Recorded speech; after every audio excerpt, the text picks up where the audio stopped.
Well, thank you for joining us today. I am here this morning with Gayle Falkenthal, who is a strategic communication consultant, and we're lucky enough to have her give us some career advice about public relations and media and all that. So, Gayle, can you just give us a little bit of a mini oral resume, if you will, for your own? Sure.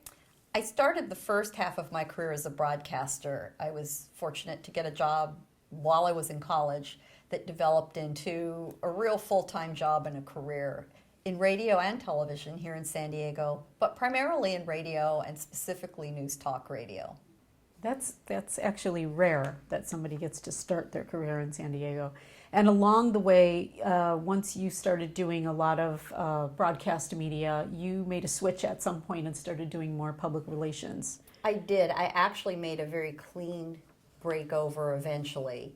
I had a few stops and starts, but eventually I had worked specifically as a talk radio producer for some years and felt myself getting stale.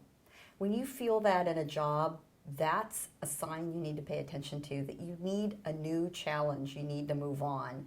And I made the decision to move to what is the other side of the coin for a lot of people, and move into the public relations arena. And I've never been sorry I did that. It was a good move.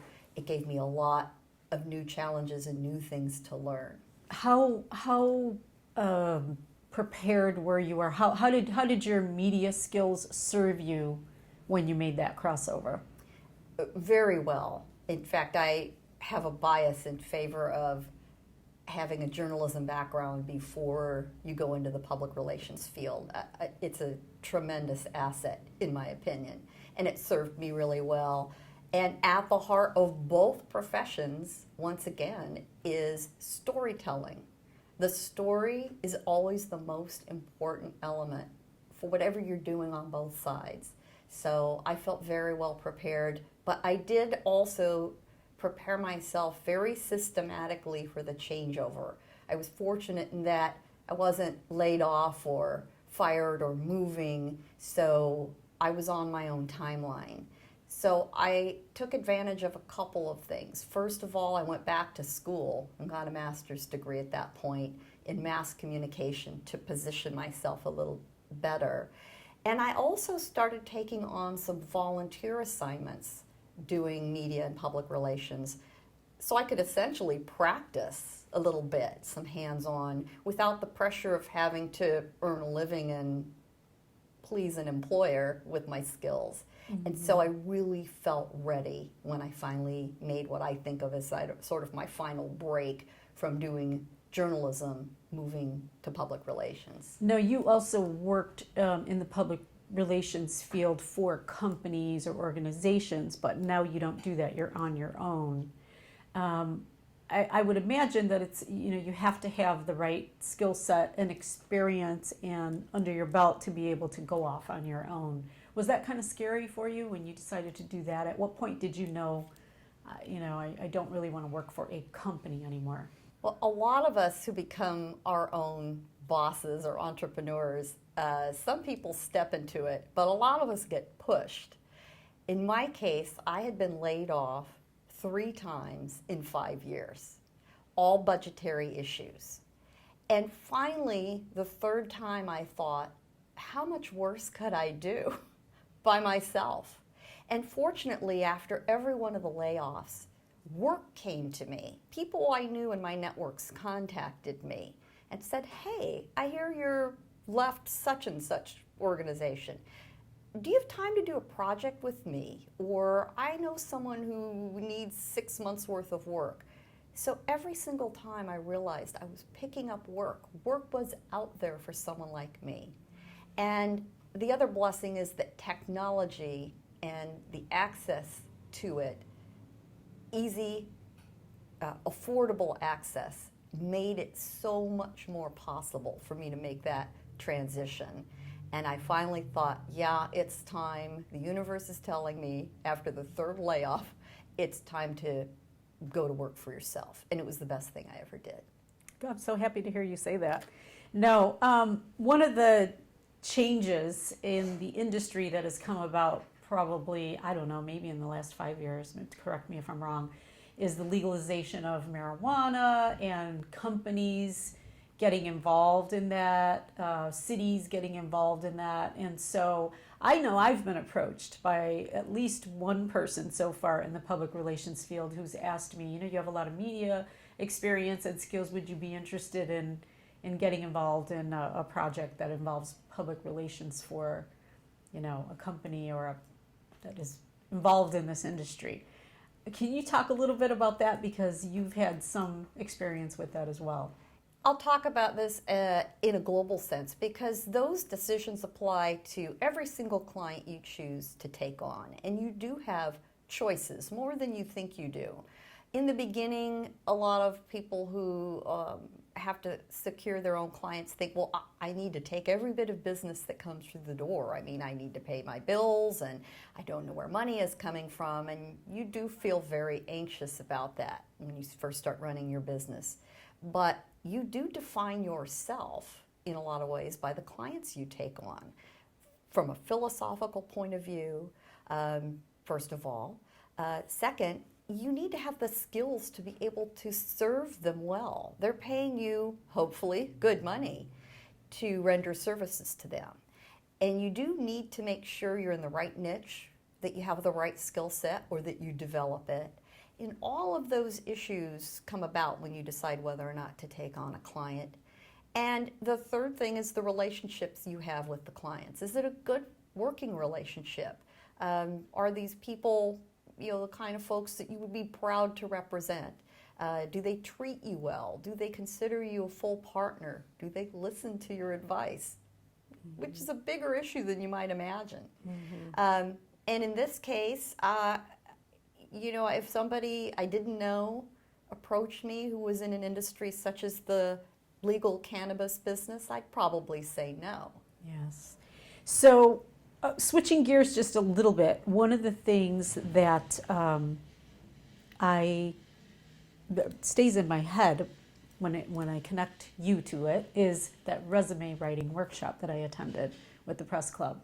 And you said some really, really important things that I have been trying to pass on to students. And one of them that you said that I will not forget is, it's not about you, it's about them, the company. Can you expand on that just a little bit about, talk a little bit about resume writing and the good things that you've seen and the horrible things that you've seen? Laura, I am so glad that you remembered that. It really is your key to resume success. It sounds so counterintuitive to say that resume isn't about you, because you think, well, wait a minute, this is all about my career and where I've worked and the years and so forth. No. But what that resume really is saying to the employer is, here's how I can solve your problem. Whatever it is, they're hiring you to solve problems. So you need to be able to communicate your value to them in where you can ease their pain points. What is in it for them if they hire you? What are the assets you have that solve whatever they're facing? Why are they spending good money on somebody? That's what you need to convey to them. Not about your dreams of career success, not about your objective. I'm sorry to tell you, they do not care about what your objective is to work for a forward-thinking company with a stimulating career. No. You need to say to them, energy-driven communicator with a variety of skills to make your business successful, whatever that is. Wow, that's a great line. And, of course, there's only so much space. So I see a lot of people putting bullet points, 4, 5, 6 bullet points. And the older you are, the more bullet points you hopefully have. So right. How do you, again, do away with the bullet points? Are you saying that when somebody looks at a resume, they really only want to see where you worked, the year and the title and what you did? Is that it? They really do. And I'll tell you why. Most people who are hiring in a particular career area, career field, know what an executive producer does in television. They know what that job is. They know what a print reporter does in general, day to day. If they're a senior enough person in the field, they understand that. They understand what a videographer does. You don't have to describe in excruciating detail everything you do all day. You simply need the proper title there your years of service, and then spend those 3 bullet points on some accomplishments. You won awards, you raised their ratings, you started a new area of reporting.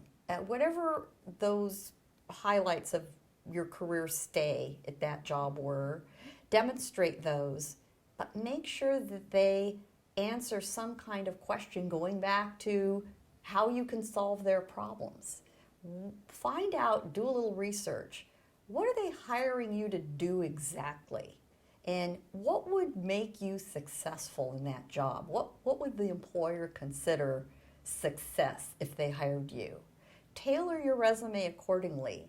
And one thing you should do, your resume should be rewritten for every single job you apply to with those specific things in mind. You should not have a single resume that gets handed to every single place you apply at all.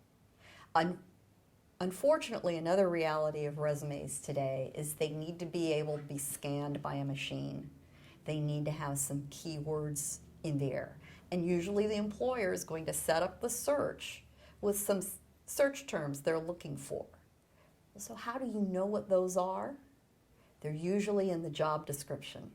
Make sure that you borrow some of that language. I mean, you plagiarize that language straight out of the job description in the hiring notice, and make sure that language is in your resume, and that'll get you through that first, horribly mechanical, non-human, portion of the job search. Mm-hmm. So I don't mean to put you on the spot here, but you don't have to mention names, but what are some of the, top 2 or 3 mistakes that you've seen, and what are some of the better resume things that you remembered on somebody's resume that that was it?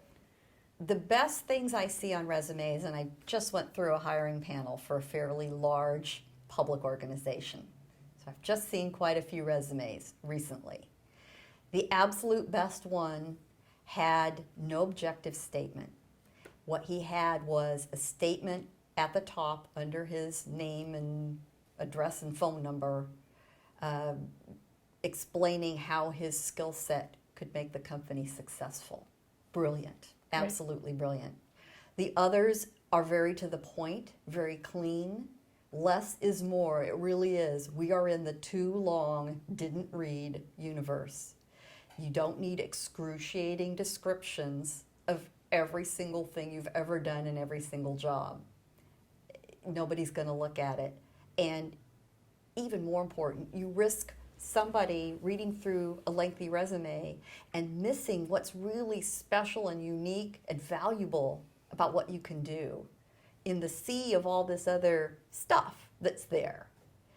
I also want people to think about carefully putting cliche type attributes in their resume. Everybody should be hardworking. Everybody should be forward thinking. Everybody should have some of these, deadline driven. There are generic descriptions that really could describe any good employee. They're assumed. Don't worry about putting that stuff in there. It gets in the way. Really drill down what makes you unique and valuable, and work out from there toward the employer's problems and pain points, and see what kind of marriage you can make between the two. That'll get you a long way. I've also seen a lot of different discussions about 1-page resumes versus 2-page resumes. What do you say bottom line on that? I don't have any problem with a 2-page resume. I'd rather see a resume spread across 2 pages if it gives it more breathing room, more visual white space, which is important. You really do want the eye to have that visual breathing room. So if it's a decision about cramming it all on 1 page versus a well laid out, thoughtful, clean, spacious 2-pager, go for the 2-pager.